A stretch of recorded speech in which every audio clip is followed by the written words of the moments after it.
So today I am going to my sister's closet in Chicago. It's a cute little resale boutique. They only sell designer items, and this is super special to me because I have been going here my entire life. When I was younger, my mom used to take me and she would buy me the cutest little designer outfits.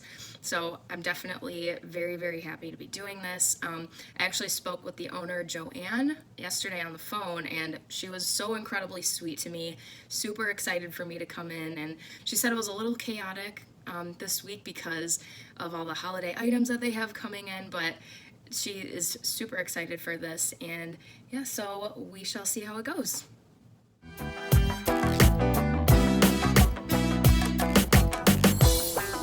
Well, this is Jill, and I'm Joanne, and this is my sister's closet, and this spring we'll be celebrating 38 years in business, which is pretty incredible if I do say so myself. So my mother passed away unexpectedly, and my father a year later, and they were still living in the apartment that I have a sister and a brother that we grew up in.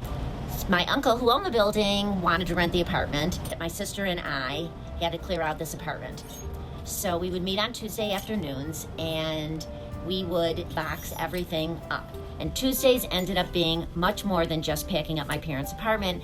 It ended up being, maybe 4 months of reflecting on our lives and all of our experiences of growing up in this apartment. And it was a 2-bedroom apartment, but my uncle, because he owned the building, let my mother have a storage room downstairs. My father was in the beauty supply business. My mother worked for him. At the end, we had 80 boxes. And my sister said to me, we have enough to open up our own store.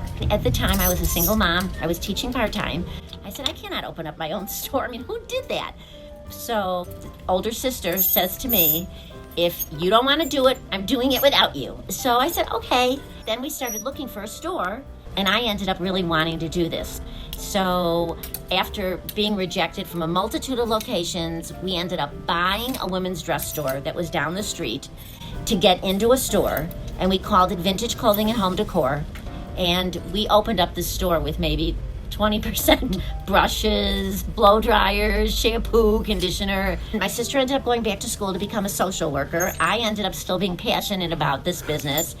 And 15 years later, I moved from 1,000 to 3,600 square feet. We took over this store where you're standing right now, which brings us to 6,000 square feet of selling used women's and children's clothing. I love working with my daughter. That's really cool. I'd say that the customers that come here come not only to shop, but also come for my mother's therapy sessions. She knows everything about every single person that comes in here and spends a ton of time with them. So you get a lot of attention when you come here. That's pretty unique about a place.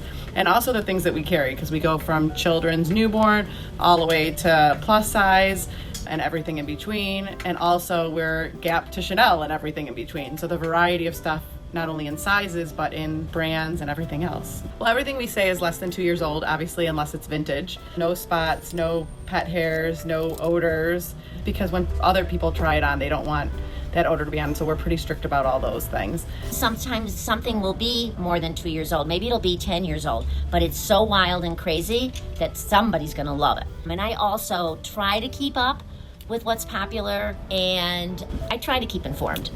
So that's the story, and that's my sister's closet, and it's like a member of our family. Okay, so I just got back from my sister's closet, and I had such a great time. I left with 2 new items. This first one is a little vintage beanie hat from Marshall Fields. I am obsessed with it. So cute. And then also this cute little vintage bag. These will definitely be making an appearance on my Instagram. I had such a great time talking with Joanne and her daughter. They were super sweet, making me feel right at home, and they definitely gave me a lot of good recommendations for future videos. And thank you so much for watching.